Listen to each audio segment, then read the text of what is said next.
चलिए बच्चों स्टार्ट करते हैं mineral nutrition.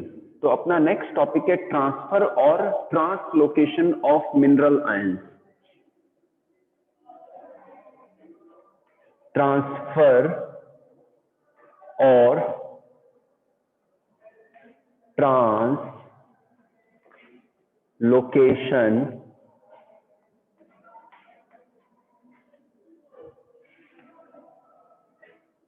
Of mineral ions.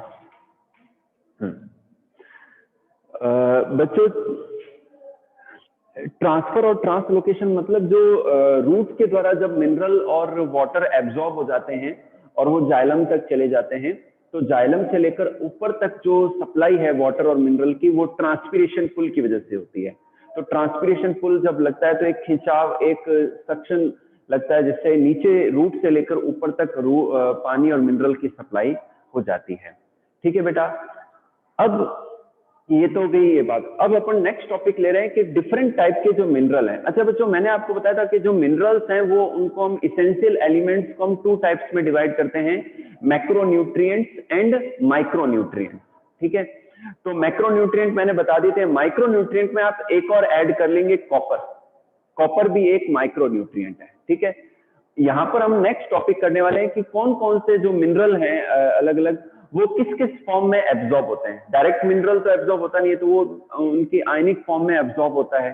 तो वो हम देख लेते हैं कि कौन कौन से मिनरल किस किस फॉर्म में प्लांट के द्वारा एब्जॉर्ब किए जाते हैं। ठीक है,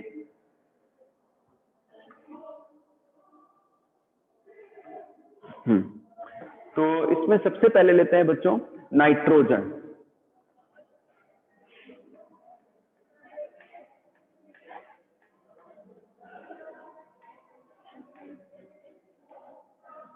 जो नाइट्रोजन है बच्चों, ये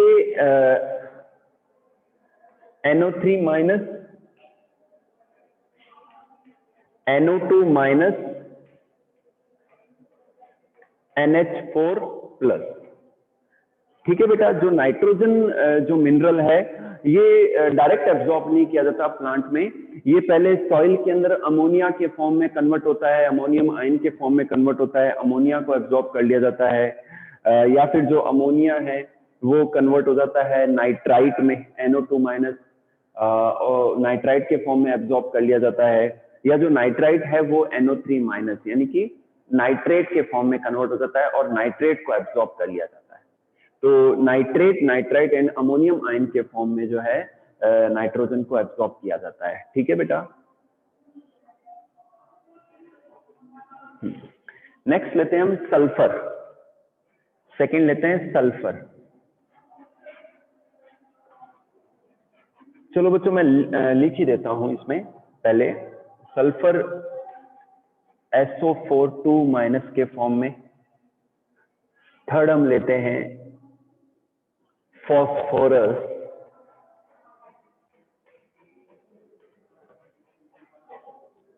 फॉस्फोरस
बच्चों देखिए इधर नाइट्रो, मैं दोबारा बता देता हूँ, महक ने अभी ज्वाइन किया है शायद। तो नाइट्रोजन जो है प्लांट के द्वारा, प्लांट की रूट्स के द्वारा उनकी सिंपल फॉर्म या तो अमोनियम आयन के फॉर्म में एब्जॉर्ब होता है, या नाइट्राइट के फॉर्म में, या फिर नाइट्रेट के फॉर्म में। सेकेंड हम लेते हैं सल्फर। सल्फर बच्चों SO4 के फॉर्म में एब्जॉर्ब किया जाता है। जो फॉस्फोरस है वो H2PO4- के फॉर्म में, HPO4 के फॉर्म में। जो कैल्शियम है वो Ca+2 आयन के फॉर्म में। और जो फिफ्थ है मॉलिब्डेनम है, ये MoO2 आयन के फॉर्म में। और पोटेशियम K+ आयन के फॉर्म में एब्जॉर्ब किया जाता है। मैग्नीशियम Mg+2 आयन के फॉर्म में। आयरन Fe+3 आयन के फॉर्म में। बच्चों इन मिनरल्स को इनकी डेफिशिएंसी से कई सारे जो है सिम्टम प्लांट में नजर आते हैं, जैसे कि क्लोरोसिस हो जाना, यानी कि क्लोरोफिल की कमी हो जाना, ठीक है ना। प्लांट के पार्ट गिरना शुरू हो जाए। एक डिजीज होती है जिसे हम कहते हैं डाइबैक डिजीज। तो डाइबैक डिजीज में क्या है, प्लांट के जो टिप्स हैं, जो पार्ट्स हैं, वो गिरना शुरू हो जाते हैं ड्राई होके। तो ये हो गया, ठीक है। और इसके अलावा जो क्लोरोसिस हो गया, जो इंटरवेनल पार्ट है वो वीक हो जाना, जो मैकेनिकल स्ट्रेंथ है प्लांट का वो कम हो जाना। तो इन मिनरल्स की कमी से ये कुछ जो है डेफिशिएंसी नजर आती है। स्टोमेटा की ओपनिंग और क्लोजिंग सही से नहीं होना, ऑस्मोटिक इम्बैलेंस हो जाना प्लांट के अंदर। जो मॉलिब्डेनम है ये कुछ एंजाइम्स की एक्टिविटी के लिए जरूरी होते हैं, तो एंजाइम्स की एक्टिविटी सही से नहीं होना प्लांट में।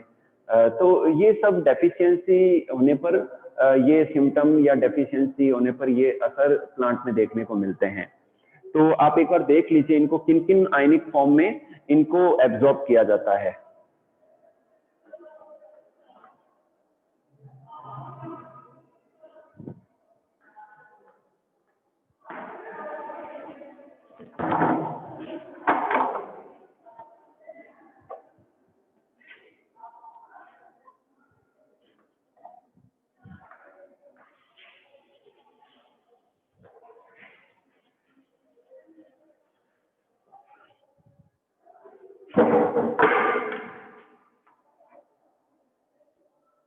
जाएगा रिटर्न लिखने का, ठीक है। चलिए आगे कुछ और एलिमेंट हैं। आयरन के बाद में 9th है मैग्नीज।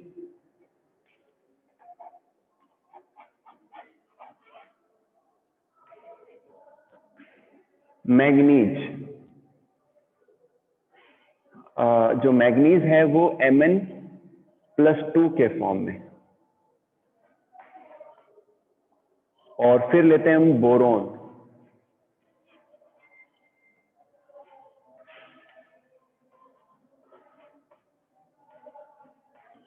O7(2- के फॉर्म में। और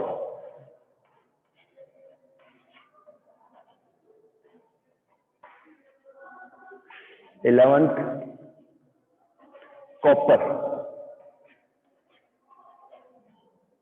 कॉपर Cu+2 के फॉर्म में। फिर 12th हम लेते हैं जिंक।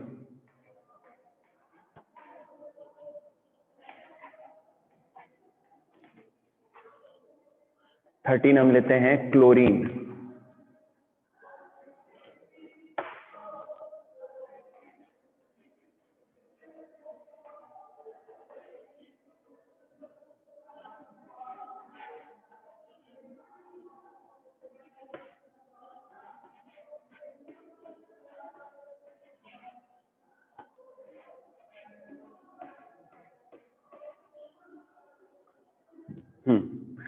देखिए बच्चों यहाँ पर जो मैग्नीज है वो प्लांट के द्वारा Mn+2 आयन के फॉर्म में, बोरोन B4O7-2- के फॉर्म में, या फिर BO3-3 के फॉर्म में, कॉपर Cu+2 के फॉर्म में एब्जॉर्ब होता है।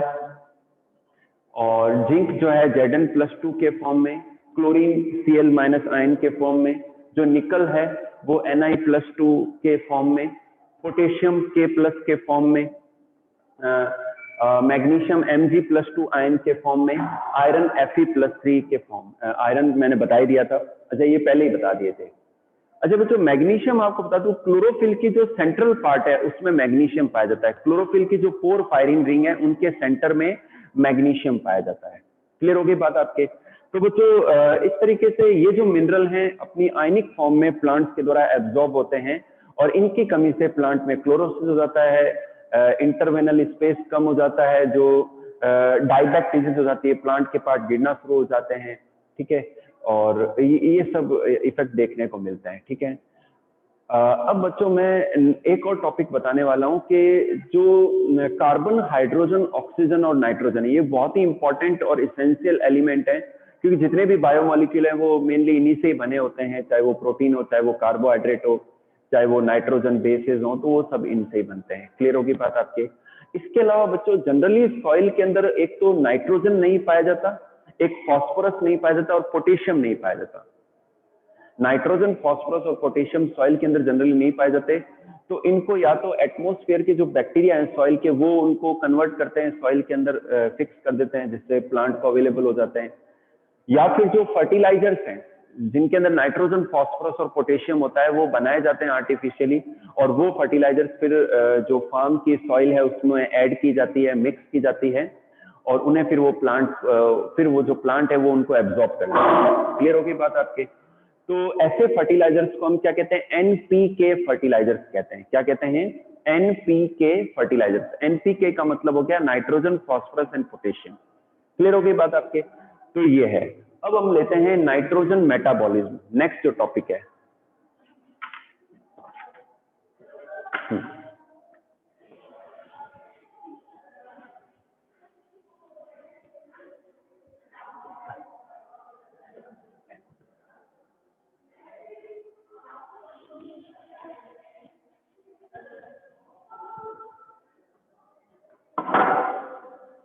अपन नेक्स्ट ले रहे हैं बच्चों नाइट्रोजन मेटाबॉलिज्म।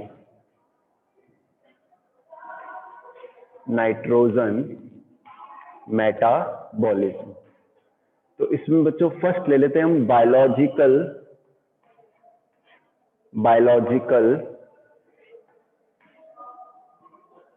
Nitrogen fixation.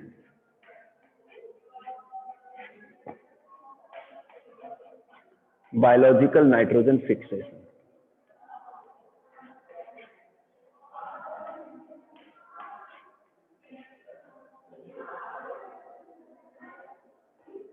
बच्चों बायोलॉजिकल नाइट्रोजन फिक्सेशन में हम नाइट्रोजन का फिक्सेशन सॉइल के अंदर किस किस तरीके से होता है और उनमें क्या क्या स्टेप्स हैं वो सब डिस्कस करेंगे। हम उन सभी टॉपिक स्टेप्स को डिस्कस करेंगे।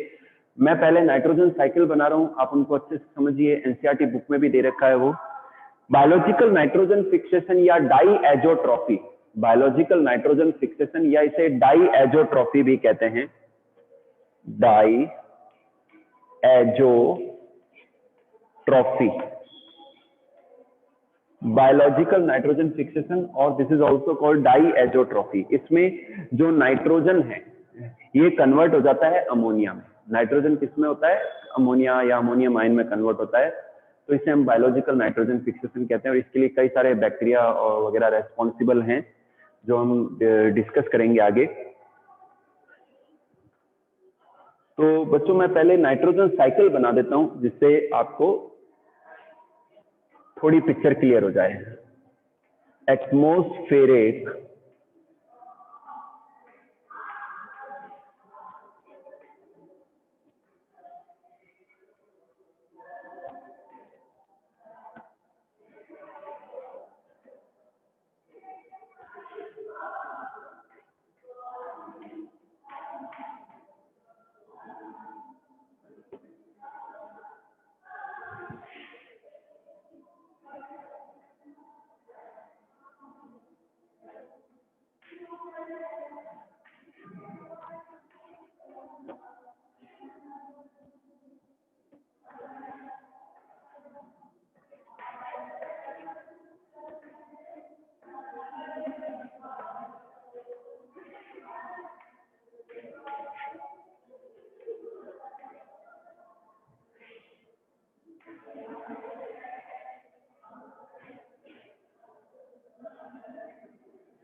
बच्चों जब भी मैं स्केच बनाऊं तो आप भी मेरे साथ साथ में ड्रॉ किया करो। प्लांट बायोमास और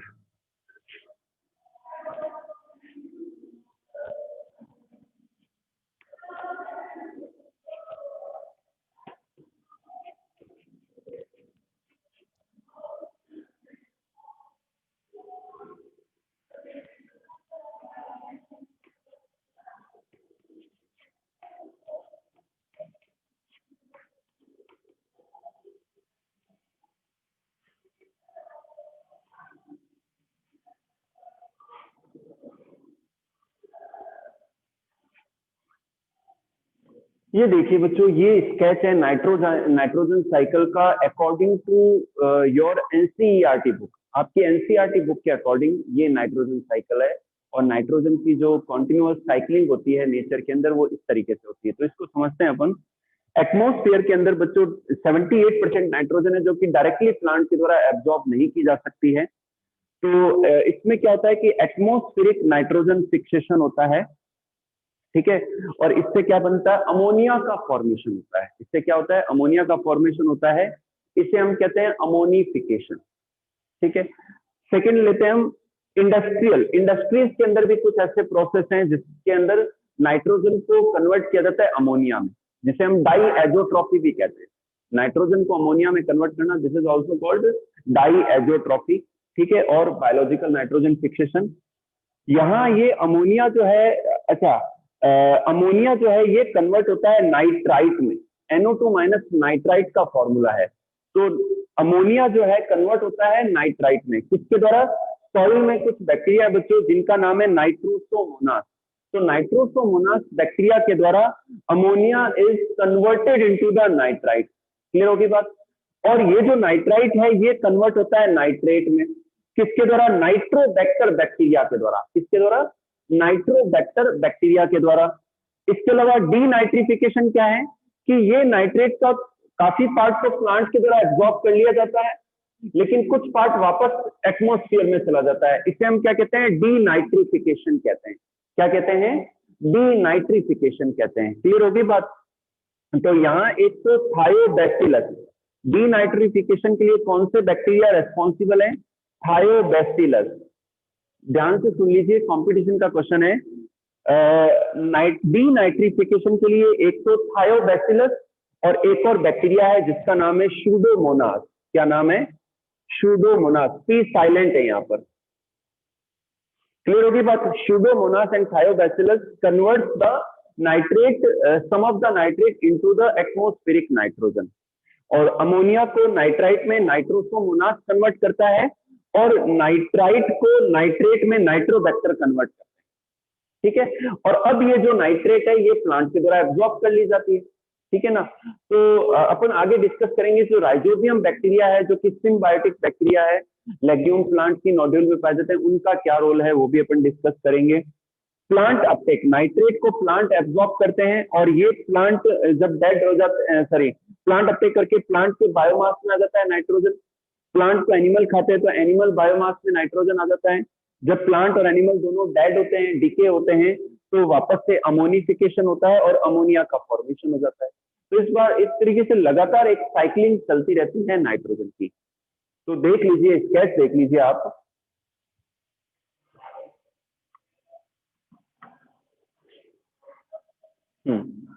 बच्चों हाँ, अब मैं आपको कुछ बैक्टीरिया की लिस्ट बना रहा हूं, आप मेरे साथ साथ में नोट कर लेना, ठीक है।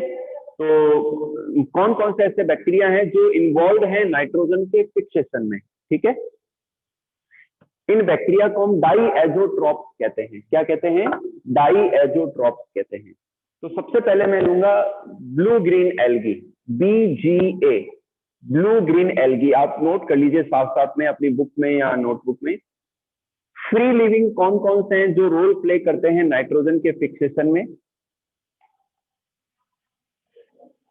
फ्री लिविंग में आ जाएंगे।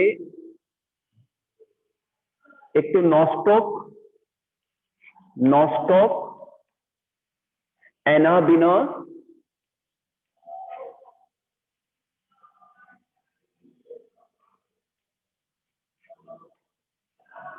फिर लेते हैं ओलोसीरा,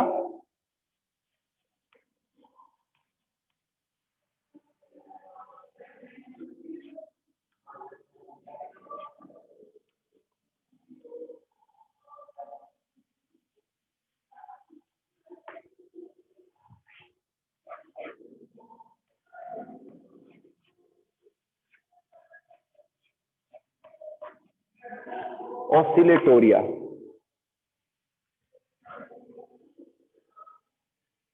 मैं स्केच रफ कर रहा हूं नाइट्रोजन साइकिल का।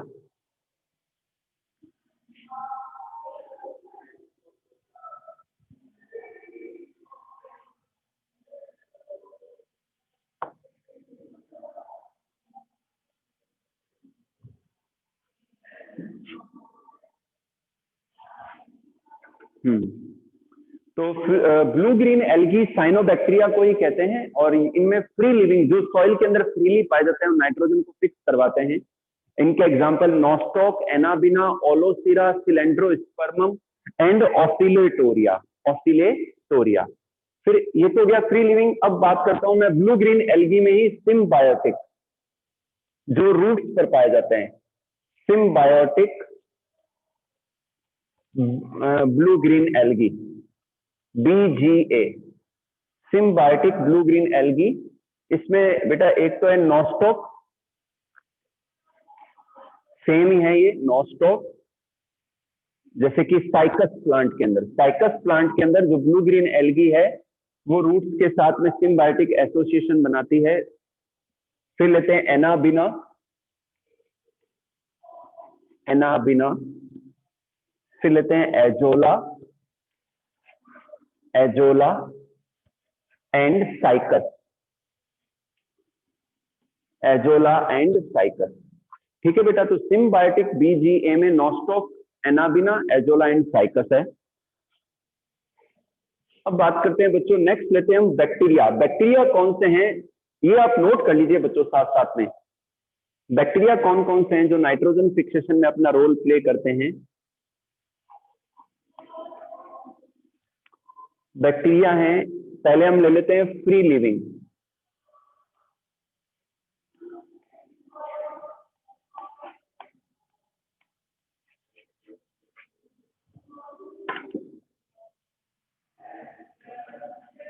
फ्री लिविंग बैक्टीरिया में एक तो है एजोटोबैक्टर, एजोटोबैक्टर।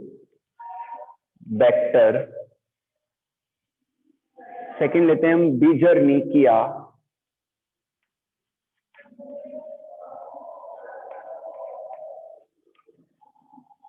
बीजरनीकिया, क्लोस्ट्रीडियम,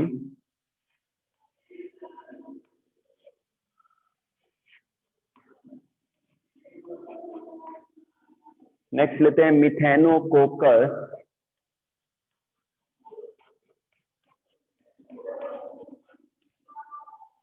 नेक्स्ट लेते हैं बेसिलस,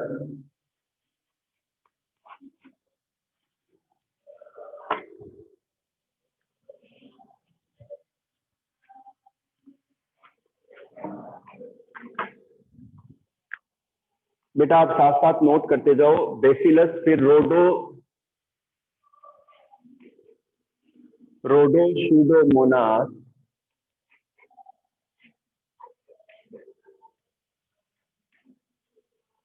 रोडोशूडोमोनास। नेक्स्ट लेते हैं रोडोस्पाइरिलम,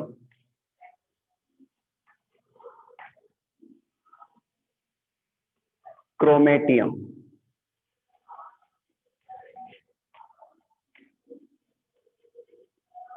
ठीक है बेटा, तो बैक्टीरिया में कौन कौन से हैं फ्री लिविंग में। एजोटोबैक्टर है, ठीक है, बीजरनीकिया है, एजोटोबैक्टर है, बीजरनीकिया है, क्लोस्ट्रीडियम है, मिथेनोकोकस, बैसिलस, रोडोशूडोमोनास, रोडोस्पाइरिलम एंड क्रोमेटियम।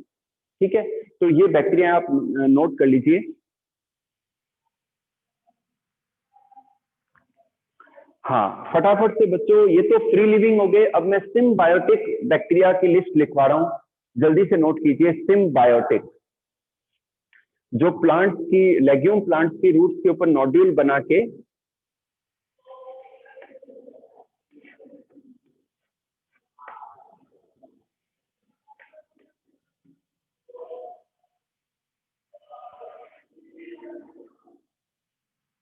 सिम्बायोटिक की बात करूं तो फ्रैंकिया,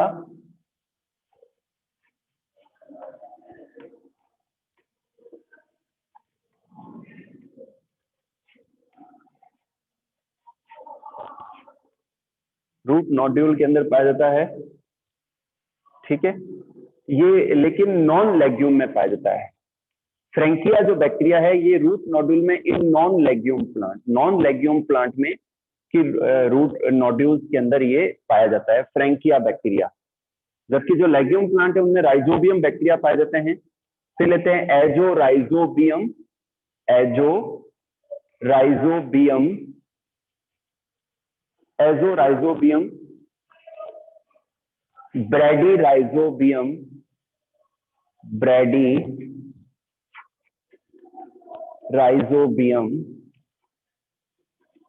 ठीक है। फिर हम लेते हैं राइजोबियम,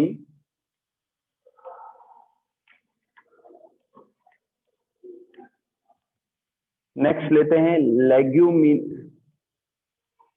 लेग्यूमिनसेरम,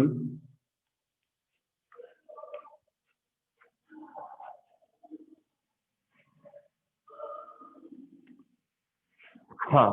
तो बच्चों ये देखिए सिम्बायोटिक बैक्टीरिया हैं, जैसे कि जो फ्रैंकिया बैक्टीरिया जो है वो नॉन लेग्यूम प्लांट जो फलीदार पौधे नहीं हैं उनकी रूट नोड्यूल में पाए जाते हैं। इसके अलावा एजोराइजोबियम है, ब्रैडीराइजोबियम है, राइजोबियम लेग्यूम प्लांट में पाया जाता है, लेग्यूम प्लांट की रूट नोड्यूल्स में लेग्यूमिनसेरम, ठीक है।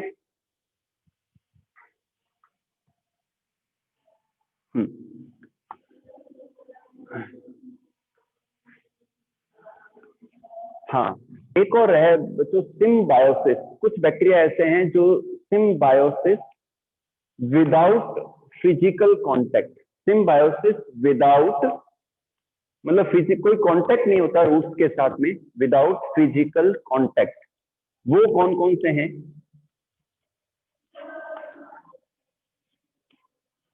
एक तो है एजोस्पाइरिलम, सॉरी एजोस्पाइरुलिना, एजोस्पाइरुलिना, ठीक है ना, विद मेज रूट। मतलब जो मक्का है, मक्का की रूट्स के साथ में सिम्बायोटिक एसोसिएशन होता है लेकिन फिजिकल कांटेक्ट नहीं होता, वो है एजोस्पाइरुलिना। क्या है? एजोस्पाइरुलिना। तो ये बच्चों कुछ बैक्टीरिया हैं, आप नोट कर लीजिए और कंपटीशन के पॉइंट ऑफ व्यू से जरूरी है, इनको ध्यान रखना, इन पर क्वेश्चन बनते हैं। आज की क्लास में मैंने आपको नाइट्रोजन साइकिल भी अच्छे से करवाया है बच्चों, ठीक है। और बाकी के जो स्टेप्स हैं जैसे कि नाइट्रिफिकेशन है, अमोनिफिकेशन है, उनके लिए जो अलग अलग रिएक्शन है, एक अपन रूट नोड्यूल कैसे बनती है वो नेक्स्ट क्लास के अंदर स्टडी करेंगे, ठीक है। तो आप कोई भी क्वेरी है, कोई भी डाउट है वो आप पूछ लीजिए।